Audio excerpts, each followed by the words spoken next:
श्री हरिशरणम। आज का विषय है भगवत प्राप्ति कैसे संभव होगा। तो हमारे हिंदू परंपरा के अनुसार गुरुदेव के अपना एक परंपरा होता है, उसको बोलते हैं गुरु परंपरा। जैसे नारायण समारंभाम आचार्य त्रय मध्यमाम अस्मत् आचार्य पर्यंताम वंदे गुरु परंपराम।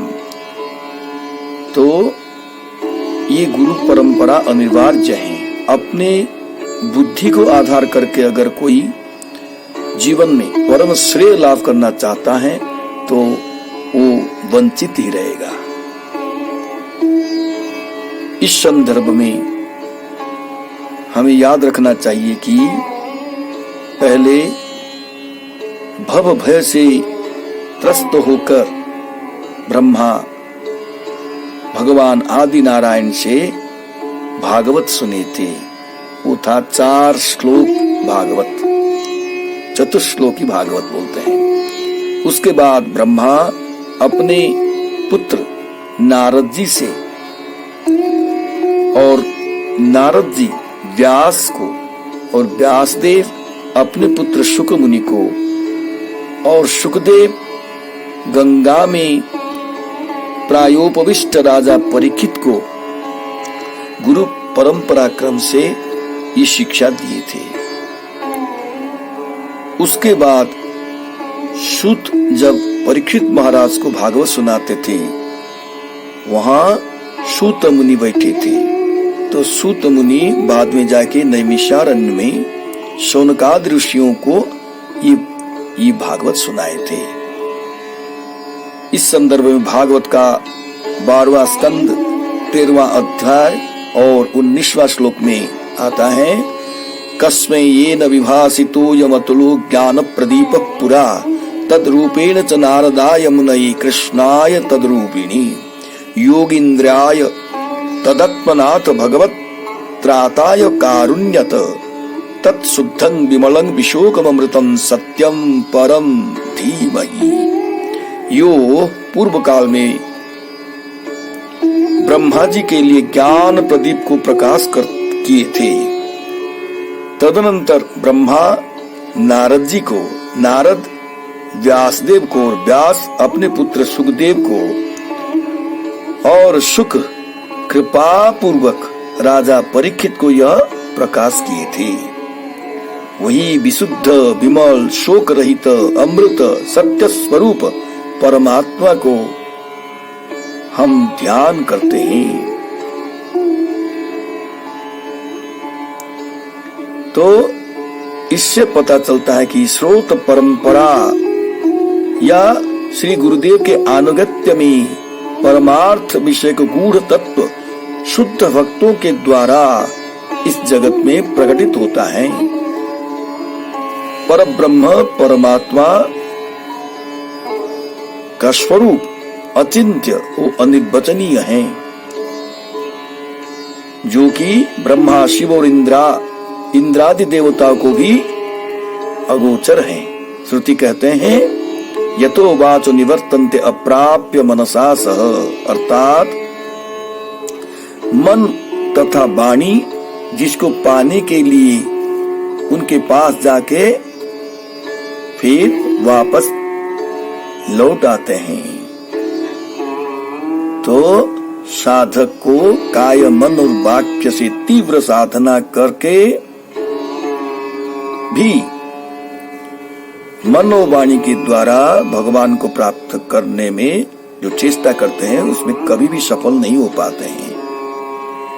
तो अब इसका उपाय क्या है, इस बारे में शास्त्र कहते हैं व श्रुति कहते हैं यंग एव ईश वृणुते तेन लभ्यः, अर्थात भगवान जिसको वर्ण करते हैं वही सिर्फ भगवान को प्राप्त कर सकते हैं। भगवत कृपा बिना साधना द्वारा जीव भगवान को कभी भी अनुभव या दर्शन नहीं कर पाते हैं।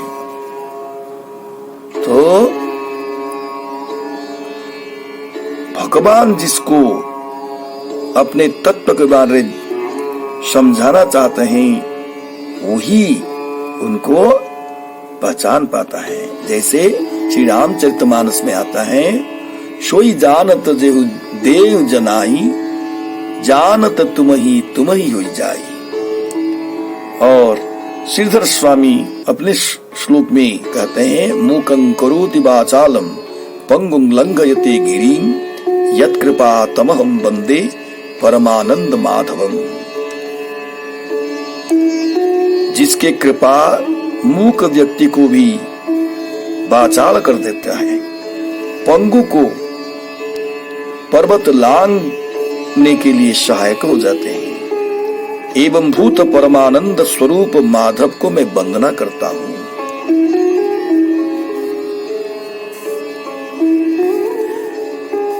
भगवान श्री कृष्ण भी भगवत गीता में अर्जुन जी को बताते हैं, सर्वधर्मान परित्यज्य मामेकं शरणं व्रज, अहं त्वा सर्व पापेभ्यो मोक्षयिष्यामि मा शुचः।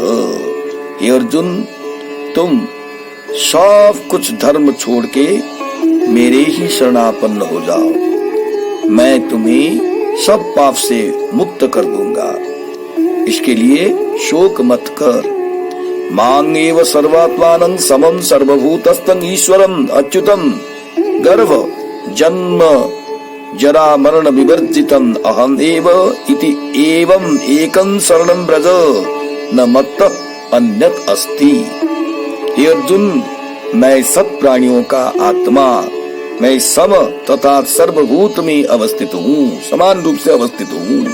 मैं ईश्वर अच्युत एवं मैं गर्भ जन्म जरा और मरण से अतीत हूँ, अतएव मेरा शरणपन्न हो जाओ, और मेरे सिवाय और कुछ है ही नहीं।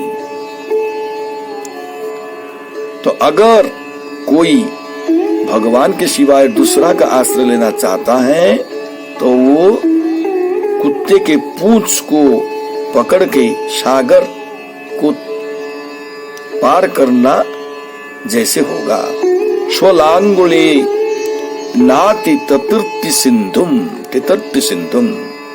पुराण कहते हैं, विराट सरोवर में तृषार्त गजेंद्र जलपान करने के समय सहसा एक भयंकर मगर के द्वारा आक्रमित होता है। विपदग्रस्त गज अर्थात हाथी निराश्रय होकर रक्षमांग बोलने लगता है।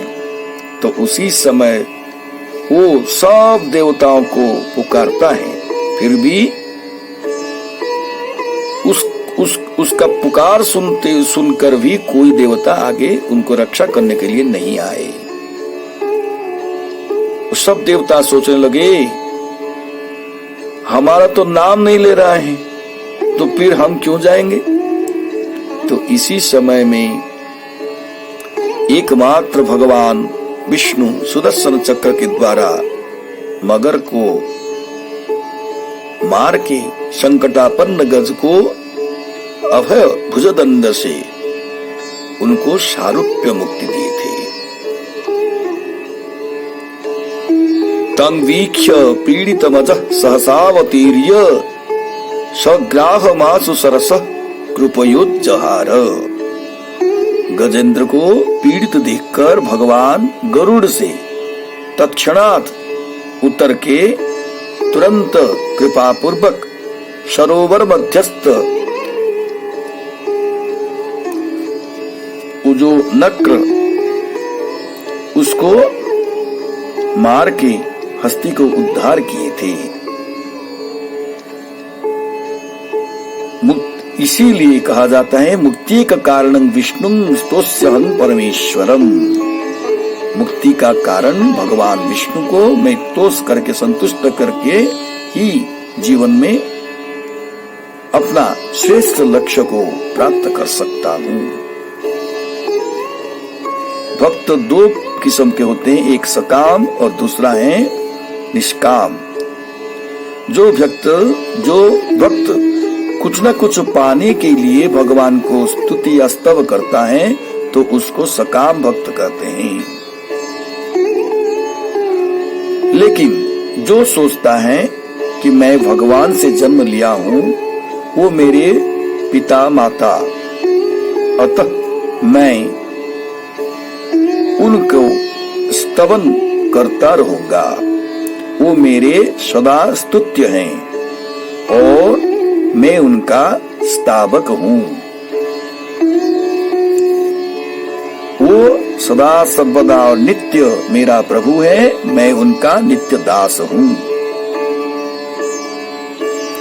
समुद्र तरंग के साथ और अग्नि अपना स्फुलिंग के साथ जैसा संपर्क है, समुद्र के बिना तरंग का सत्ता नहीं है और अग्नि के बिना अपना स्फुलिंग का सत्ता भी नहीं है।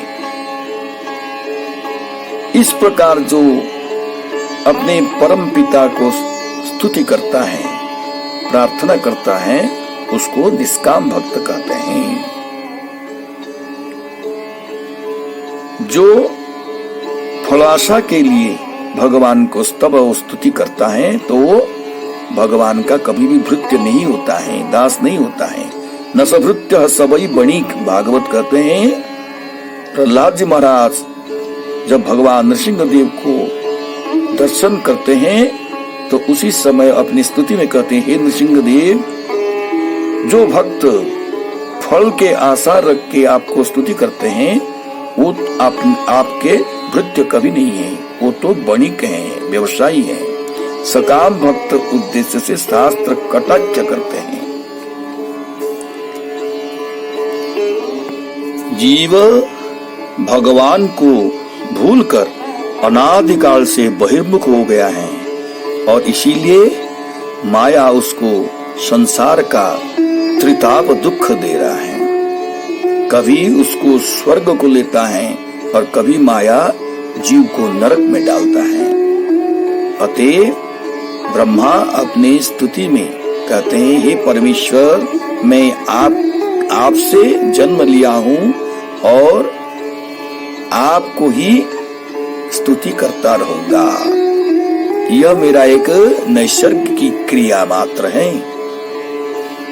ऐसे भाव गर्भक स्तुति परब्रह्म को प्रसन्न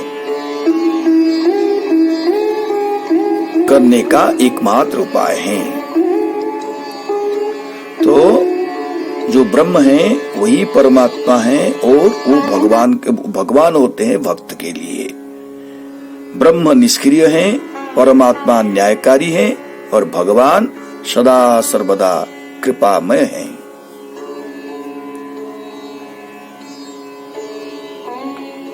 वदन्ति तत्त्वविदस्तत्त्वं जज्ञानमद्वयं ब्रह्मेति परमात्मेति भगवानिति शब्दते। जिसके द्वारा अद्वैत ज्ञान ज्ञानियों उस तत्व को बोलते हैं, वही तत्व ब्रह्म, परमात्मा और भगवान ये त्रिविध नाम से शब्दित होता है।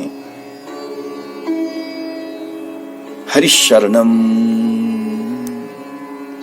ओम नमो भगवते वासुदेवाय।